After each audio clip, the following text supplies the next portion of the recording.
आणि त्यांना प्रत्येकीला चोळी बांगडी करून रथामध्ये बसवून त्यांच्या त्यांच्या माहेरी सासरी पाठवून दिलं.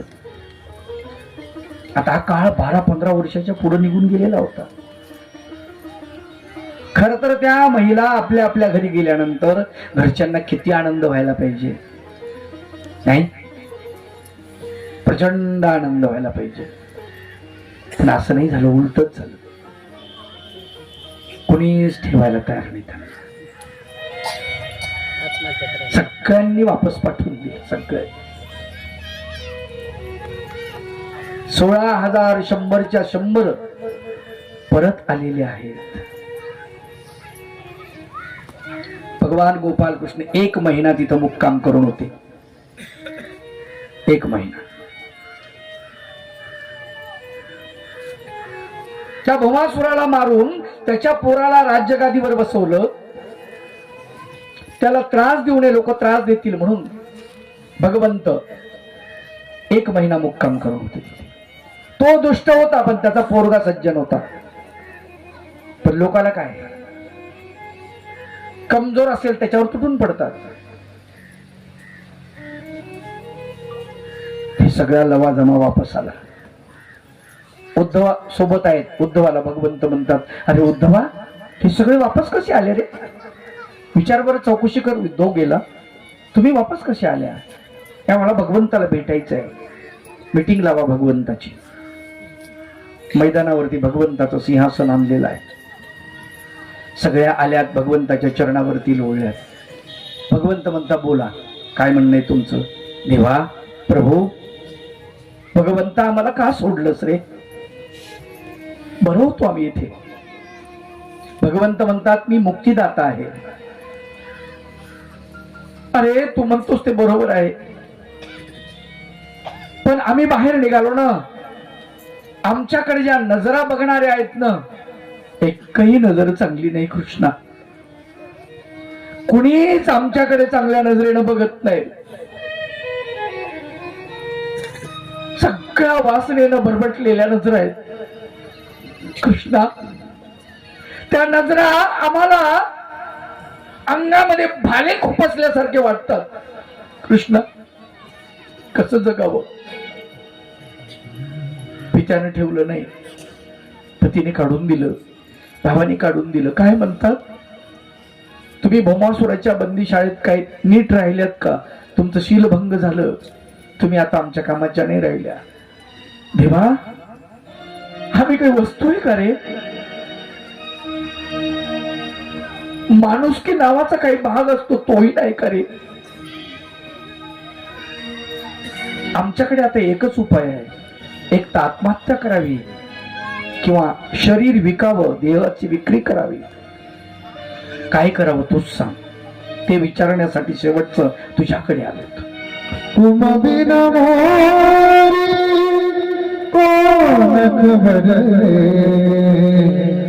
गोवर्धन गिरधारी,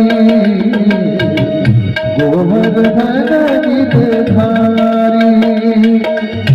तुम बिन मोरी, तुम बिन मोरी कौन खबर, तुम बिन मोरी कौन खबर, गोवर्धन गिरधारी, गोवर्धन गिरधारी,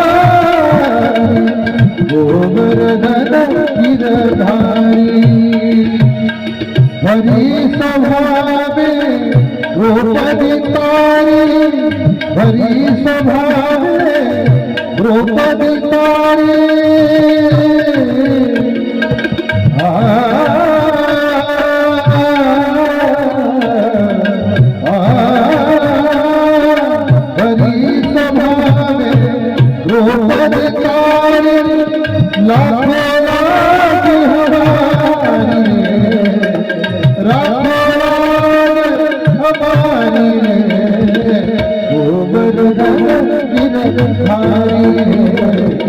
गोवर्धन गिरधारी, तुम बिन मोरी, तुम बिन मोरी, तुम बिन मोरी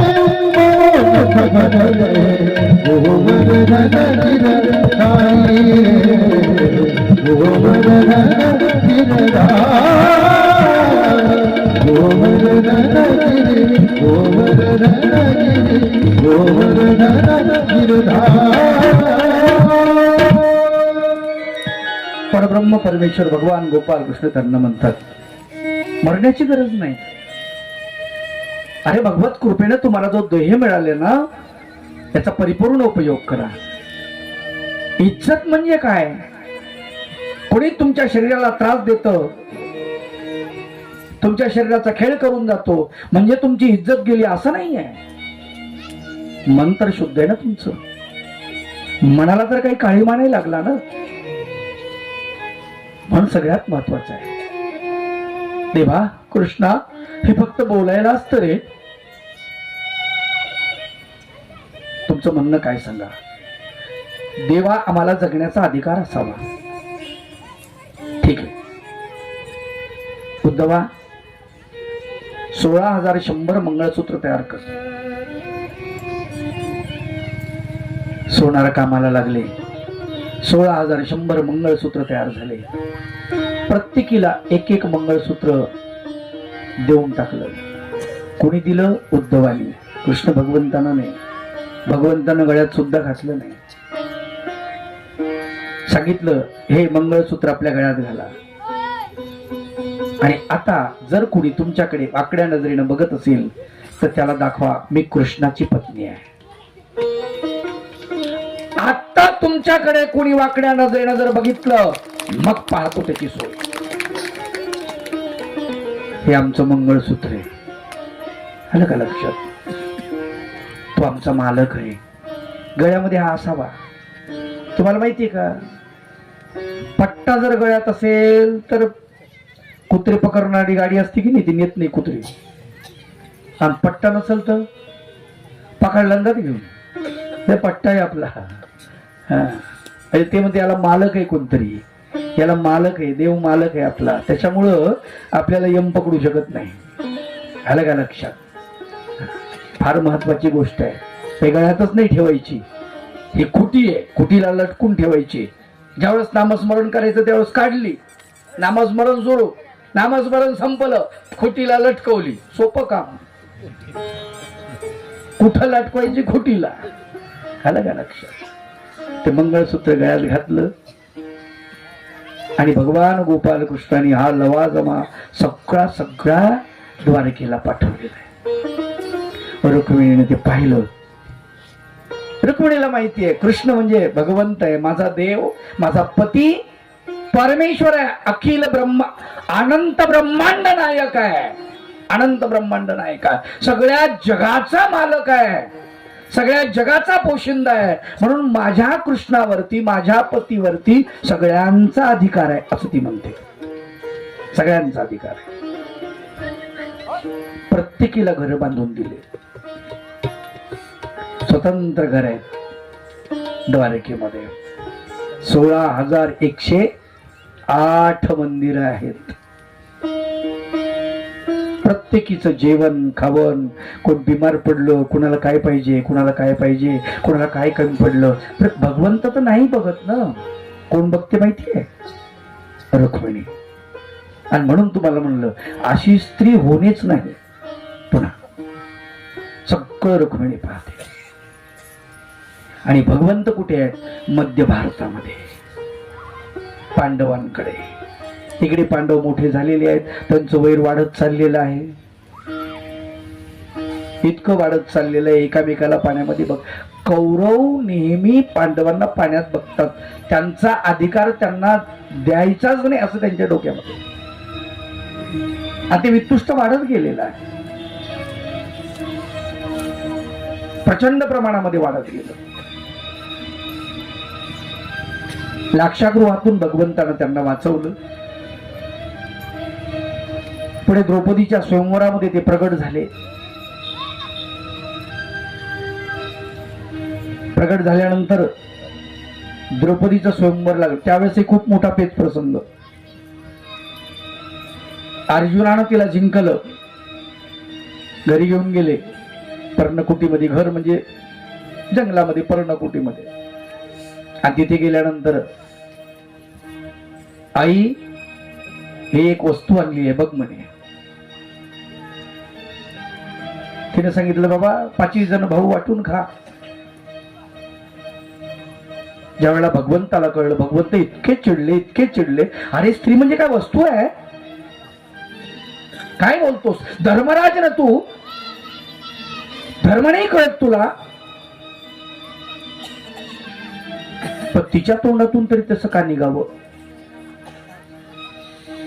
5 पांडव म्हणजे 5 शक्ती आहेत. धर्माचं रक्षण करण्यासाठी या 5 शक्ती एकत्रित पाहिजे होत्या. एकही शक्ती त्याची बाजूला जाता कामा नये. ही जर बाजूला गेली तर धर्माचं रक्षण करण्यासाठी जे माध्यम लागतं भगवंताला, ते माध्यम मात्र भेटणार नव्हतं. आणि 5 एकत्रित ठेवण्यासाठी भगवंतानी नियम बांधून दिले आणि द्रौपदीचं लग्न 5 पांडवासोबत लागलं. सोपं आहे का हो? काही लोक म्हणतात 5 पती आहेत तिला. सोपं नाही आहे. प्रत्येकासोबत दिवस वाटलेले आहेत. संसार संपला की ती अग्नीमध्ये प्रवेश करायची, जळायची, राख व्हायची, पुन्हा त्याच्यातून बाहेर पडायची. सोपं नाही. आज ही स्त्री जळते आहे. किती अधिकार गाजवतात तिच्यावर लोक. पती अधिकार गाजवतो, पुत्र अधिकार गाजवतो, दीर अधिकार गाजवतो, भाया अधिकार गाजवतो. आमच्या घरामध्ये जशी काही नोकर आणलेली आहे. आजही आहे. त्रेतायुगातही तसंच झालं, द्वापार युगातही तसंच झालं, कलियुगात तसंच होते आहे. न स्त्री स्वातंत्र्यम अर्हति याचा अर्थच बदलून टाकला लोकांनी. खर तर स्त्रीला आधाराची गरज आहे म्हणून ते वाक्य बाहेर पडलेलं आहे. न स्त्री स्वातंत्र्यम अर्हति. स्त्री स्वतंत्र राहू शकत नाही याचा अर्थ वेगळा आहे. बालपणात पित्याने तिला आधार द्यावा, पित्याने तिचं रक्षण करावं. रक्षणाच्या अर्थानं तो खंड आहे, ते वाक्य आहे. तरुणपणामध्ये पतीनं तिचं रक्षण करावं आणि वृद्धापकाळामध्ये मुलानं तिचं रक्षण करावं. या अर्थानं न स्त्री स्वातंत्र्य राहते. पण उलटच झालं. स्त्री स्वतंत्र होऊ शकत नाही, तिला स्वतंत्र विचार करण्याचा अधिकार नाही. अरे काय चाललेलं आहे? स्वामी चक्रधर महाराजांनी ही सगळी बंधनं तोडून टाकलेली आहेत, निखळून टाकलेली आहेत. स्त्रीला स्वातंत्र्य दिलेलं आहे. भगवान गोपाल कृष्णाने द्वापार युगामध्ये एक क्रांती केलेली आहे. स्त्रियो वैश्यास्तथा शूद्र सेपियांती परम गतिम. स्त्री असो, वैश्य असो, शूद्र असो, कुणी माझ्या परमगतीला प्राप्त होऊ शकतो. हे भगवंताने याचा उद्घोष केला, गोपालकृष्ण भगवंत. आणि चक्रधर भगवंताने त्याच मार्गाने गेलेत. भगवंत त्याच मार्गाने गेले. या 16,100 स्त्रिया तिथे आलेल्या आहेत. इकडे द्रौपदीचं लग्न 5 पांडवासोबत लागलेलं आहे.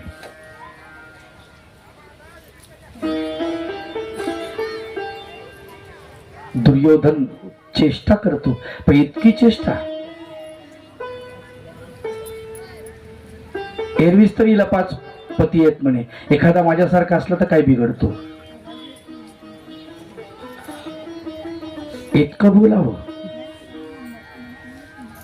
इतका दुष्टपणा. भांडणं विकोपाला गेली. भगवंत मधामध्ये आलेत. भगवंतानं सांगितलं काहीतरी यांना देऊन टाका. खांडव वन त्यांच्या बाजूला दिलेले, त्यांच्या वाट्याला दिलं. जा तुमचं तुम्ही बघा. खांडव वन साफ केलं आणि इंद्रप्रस्थ नावाची नगरी तिथे स्थापन केली.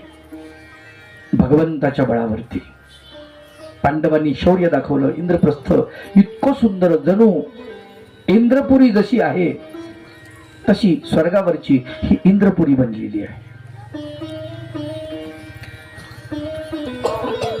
तिथे तरी कमतरता असेल स्वर्गामध्ये काही, पण इथे मात्र इंद्रप्रस्थामध्ये काहीच कमतरता नव्हती. आणि दिग्विजयाचे घोडे चारी दिशेला पाठवून दिले. दिग्विजय करायचा आहे. त्या राजसू यज्ञामध्ये दिग्विजय करायचा आहे. या राजसू यज्ञाची मोठी कथा आहे. परब्रह्म परमेश्वर भगवान गोपाल कृष्ण आणि अर्जुन द्वारकेला आहेत. काहीतरी द्वारकेला मीटिंग आहे आणि द्वारकेला 5 पांडव आहेत. आणि तिथे द्वारकेमधला एक ब्राह्मण, त्या ब्राह्मणाच्या घरची मुलं जन्माला आली की मरण पावायची. म्हणले असं का होतंय? 6 मुलं मेली. तर ती मेली कशी मेली? त्याचं कारण होतं, शेष नारायण देवता जी आहे, हा एकदा बसलेला आहे असा आसनावरती. त्याची पत्नी त्याचे पाय दाबत आहे, लक्ष्मी. आणि शेष नारायणानं खाली असं मुंडकं वाकवलं, नमस्कार केला. ती पत्नी म्हणते, तुम्ही माथा चुकवला का म्हणे? कारण आहे. काय कारण आहे माथा चुकवण्याचं? काय कारण आहे? कशासाठी तुम्ही नमस्कार केला? तुम्ही एवढे मोठे आहात, तुम्हाला नमस्कार करण्याची काय गरज पडली? कुणाला नमस्कार केला? ते म्हणले, अगं वेळे, मी मोठा नाही, मी कृष्णाला नमस्कार केला. म्हणजे कृष्णाला? कोण कृष्ण? कुठे आहेत? म्हणजे द्वारकेमध्ये. असं तुमच्यापेक्षा सुंदर आहेत? अहो म्हटले, त्यांच्या संपूर्ण शरीराचं जे चरणाचं नख आहे ना, त्या नखाच्या टोकाची बरोबरी मी करू शकत नाही. म्हणजे इतके देखणे आहेत, इतके सुंदर आहेत. असं मला त्यांना बघायचं आहे. हा म्हणजे बघायचं म्हणजे ते काय असं आहे का? फोन लावा, आलो या, जमत नाही म्हणले. त्यांना कोणी बोलवायचं? ते मनानं जातात म्हणले, ते मनाचे मालक आहेत, त्यांच्यावर कोणाचं बंधन नाही. नाही कसंही करा पण त्यांना बोलवा. आता कसं बोलवावं म्हणून त्यांनी त्या द्वारकेमधल्या ब्राह्मणाची मुलं जन्माला आली की घेऊन यायची, जन्माला आली की घेऊन यायची. ते सगळे बाळकं इथं आणले, 7 बाळकं. त्या ब्राह्मणानं खापर घेतलं, खापर, त्याच्यात विस्तू टाकला आणि लागला फिरायला द्वारकेमध्ये. जवळजवळ ही द्वारका. अरे म्हणले, सर्व लोक सुखात आणि मीच का दुःखात? काय कारण आहे? मलाच का दुःख? सगळ्या लोक सुखामध्ये आहेत, माझे लेकर मरायला लागले. त्याची ती बाहेरून आरोळी दरवाजामधली अर्जुनानं बघितली. काय रे बॉम्बलायला म्हणले इथं अपिशासारखं महाद्वारासमोर येऊन? ते म्हणे, तो धर्मराज बसलेला आहे, तो आला नाही. कृष्ण भगवंत आले नाही. या नगरीचा राजा बलराम तो आला नाही. तू काय रे म्हणे? कोण आहे? कुठलं? हा मी? कोण? कुठला? हे पाहिलं का म्हणे? गांडीव धनुष्य, त्याच्या खांद्यावरच राहायचं धनुष्य. मी गांडीव धनुष्यधारी अर्जुन आहे म्हणे. असं? बरोबर, तुझं काय संकट असेल मला सांग. अरे म्हणले, माझे लेकर मरतात. ठीक आहे, पुढच्या वेळेस तुझा पत्नीचं ज्यावेळेस म्हणजे बाळंतपण होईल त्याच्या अगोदर मला बोलव. दिवस भरत आले, हा आला, चला म्हणले अर्जुन महाराज चलो. ठीक आहे. यानं बाणाचं पूर्ण असं घर तयार केलं. सप सप सप सप बाण मारले, पूर्ण त्याच्या घराला परकोट करून टाकला. त्या बाणाचा मुंगी सुद्धा आतमध्ये, बारीक चिरड सुद्धा आतमध्ये जाणार नाही, पॅक केलं. एक दरवाजा ठेवला बारीक, तिथं पाठ देऊन असा बसला, धनुष्य हातात घेऊन, त्याच्यावरती बाण लावून आला की बघतो म्हणे सोय. आता ती देवता आहे, त्या देवतेनं आतापर्यंत जन्म व्हायचा, आता त्या पोटातूनच ती घेऊन गेलं बाळ. ती बाई रडायला लागली. ब्राह्मण म्हणे, काय झालं? गेला आतमध्ये ब्राह्मण. ते म्हणे, आतापर्यंत दर्शन तरी होत होतं निदान बाळाचं, आता तर काहीच नाही म्हणे. ते गायब झालं, दर्शनही झालं नाही. आला बाहेर. जळो तुझा गांडीव धनुष्य, जळो तुझा पराक्रम, काय उपयोगाचा? आता याची तर गोष्ट होती, जर म्हणे मी जर प्रतिज्ञा घेतली होती आणि जर मी हारलो तर मी अग्निकाष्ट घेईन. लाकडं जमा केले, उडी टाकायची, प्रदक्षिणा घालून उडी टाकायला लागला. भगवंत आले ब्राह्मणाच्या रूपात. म्हणले, काय झालं अर्जुना? म्हणले, अशी अशी गोष्ट झाली. ओळखलं, भगवंतच आहेत. म्हणले, नमस्कार देवा, अशी अशी गोष्ट झाली, मी हारलो प्रतिज्ञा अरे मला बघितलं का, मला जाऊन आलो, स्वर्गापर्यंत जाऊन आलो, सगळीकडून जाऊन आलो, पण कुठंच काही पत्ता लागला नाही. म्हणले कुठे गेलेत लेकर काही कळत नाही म्हणले. याचे चल म्हणले माझ्यासोबत. भगवंतानं नेलं. अगोदर जाऊन येऊ नंतर बघू म्हणले याचं काय ते. रथामध्ये भगवंतानं अर्जुनाला घेतलं. अर्जुन आणि भगवान गोपाल कृष्ण निघालेले आहेत. रथ स्वर्गापर्यंत गेला. तिथून पुढे भगवंतानं सुदर्शनाचा प्रकाशामध्ये, पुढे अंधार, पुढे सूर्य नाही, पण सुदर्शनाचा प्रकाश लावला आणि त्याच्या पुढे भगवंत प्रवास करतायत. आणि क्षीराब्दीपर्यंत गेले. तिथे गेल्यानंतर त्या आसनावर बसलेली ती देवता जी आहे, नारायण देवता, तिने भगवंताला बघितलं प्रत्यक्षात. पाहिल्या आसनावरून उडी टाकली, भगवंताचे चरण पकडले, भगवंताला आसनावरती बसवलं. आपल्या केसांनी भगवंताचे श्रीचरण त्यांनी झाडून काढले. हात जोडून उभा राहिला. देवा, मी तुमचा अपराधी आहे, परंतु या लक्ष्मीमुळं मी असं काम केलंय. म्हणले बाळक आहे, कुठे आहेत ते बाळक? म्हणले हे काय आहे? आता पायऱ्या चढता चढता, त्या स्वर्गाच्या पायऱ्यावर चढता चढता भगवंत म्हणतात इथे पाय देऊ नको अर्जुना. त्याने विचारलं का देऊ नको? म्हणले इथं तुझा बाप आहे. माया बापानं 99 यज्ञ केले. अरे हो 99 केले, एक पूर्ण राहिला होता. देवतेची भक्ती अशीच आहे म्हटलं. पूर्ण केल्याशिवाय देवता फळ देत नाही, पूर्ण केल्यानंतर फळ देते. मग आता काय करायचं? म्हणले पहिले हे प्रकरण मिटू, मग त्याच्याकडे बघू. गेले. ती बालक आणलेत सगळे, भगवंताच्या सुपूर्त केले. म्हणले देवा हे घ्या.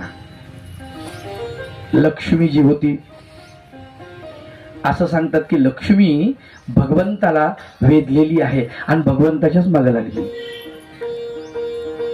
निघाली. तेव्हा म्हणले तुम्ही कुठे गेले आमच्या माग? जी जी हे मला तुमच्या सोबत येऊ द्या. म्हणजे देव म्हणले असं नाही येऊ देत.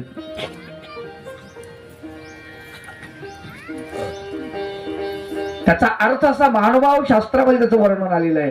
तिच्यामध्ये असणारा जो फळी आहे, आता तिच्या थोडस बाजूला जातो बरं का, फळिया जो आहे तो सुख भोगतो आहे तिथे. तो फळिया नंतर खाली जन्माला आलेला आहे आणि ती रुक्मिणीच्या रूपानं इथे आलेला आहे. जे पहिल्यांदा दर्शन त्या फळियाला तिथे झालेलं आहे, रुक्मिणीला. तो वेद आहे.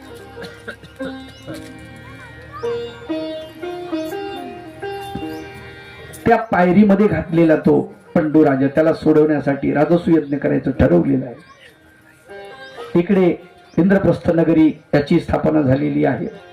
उद्घाटन तर करावंच लागतं. मग देशोदेशीचे राजे, ब्राह्मण, साधू, संत, ऋषी, महर्षी सगळे बोलवलेले आहेत.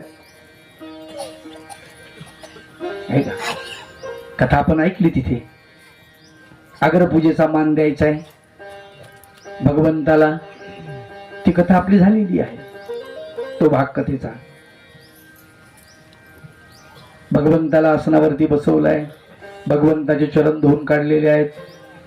शिशुपाळाचं तिथे मर्दन झालेलं आहे. अग्रपूजा झाली, राजसू यज्ञ पार पडला. जेवून खाऊन लोक कपड्याला हात पुसून निघून गेले. सगळे गेले. घरपाहुणे घरीच राहिले. घरपाहुणे कोण? कौरव. हे काही गेले नव्हते, जाणार होते, तर उशिरा जाऊ. हे पाहायचंय घर कसं बांधले बो यांनी. महाल बघायला लागले. बघता बघता बरं आता नौकर दाखवायला लागले. शांतपणा करू नये ना. एखाद्याच्या घरी गेलो आपण, त्यांनी सांगितलं बाबा इकडे दरवाजा आहे, हे नळ असा फिरवा, हे नळ असा फिरवा, आपण ऐकलं पाहिजे. नाही ऐकलं तर वरून पाणी पडतं. हा, नवीन नवीन टेक्नॉलॉजी निघायला लागलेली आहे. आपल्याला असं वाटतं इकडे फिरवलं तर इकडे फिरवतो. आता काय काय असं नुसतं जागेवर फिरवलं तरी पाणी येतं. त्या मालकानं बरोबर त्याला माहित असतं ना, ते सांगताना ऐकायला पाहिजे ना माणसानं. ऐक पुशे त्याचं काम न नाशे, विचारावं माणसानं. बरं ते नौकर सांगायला म्हणले महाराज इथे पुढे जाऊ नका, इथे पाणी आहे. ते म्हणे येडा लागला का, पुढे गालीच्या दिसायला मला आणि तू पाणी म्हणतो.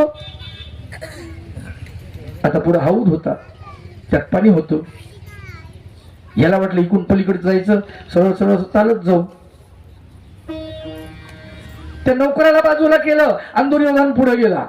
जसा पुढे गेला त्या गालीच्यावर पाय ठेवला, जसा ठेवला तसा बदकन खाली पाण्यात पडला, नाका तोंडात पाणी गेलं. वरून द्रौपदी बघत होती.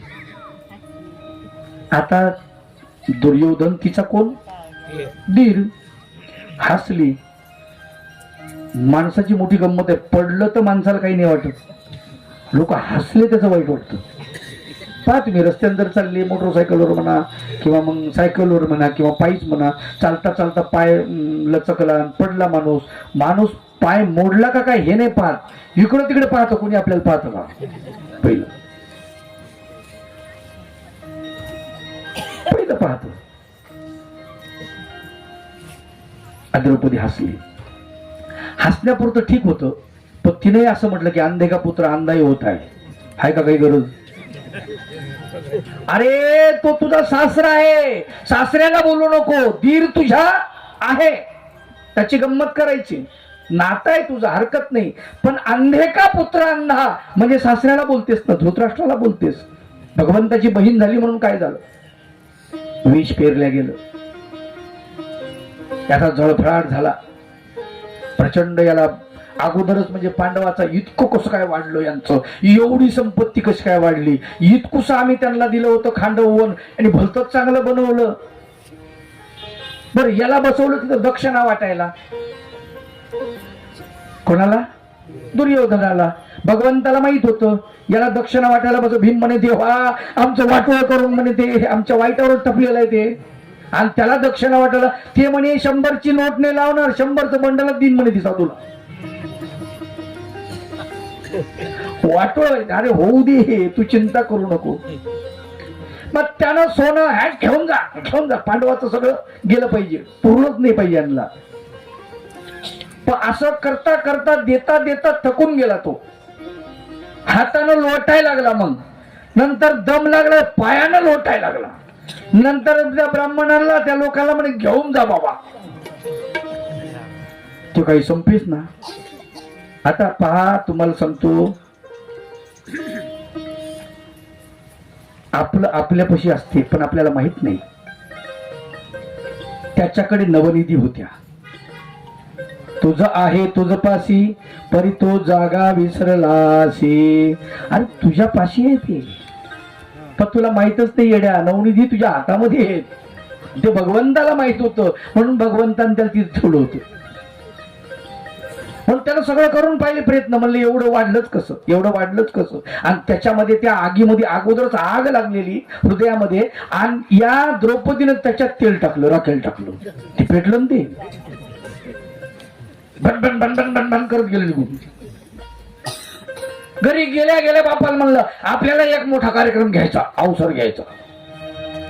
इकडं झाला ढोऱ्या डोंगरामध्ये, मग तिकडे घेऊ पलीकडे वाळवीरला.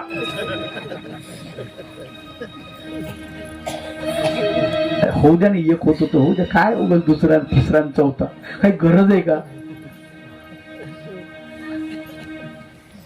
अवघड गोष्ट असते. भीष्मानं सांगितलं असं नाही करतायत, दिग्विजय नाही करतात. कोणता का विजय होत नाही, करा म्हणे. दिग्विजय नाही होत तर नाही होत. ठीक आहे बा, मग एक यज्ञ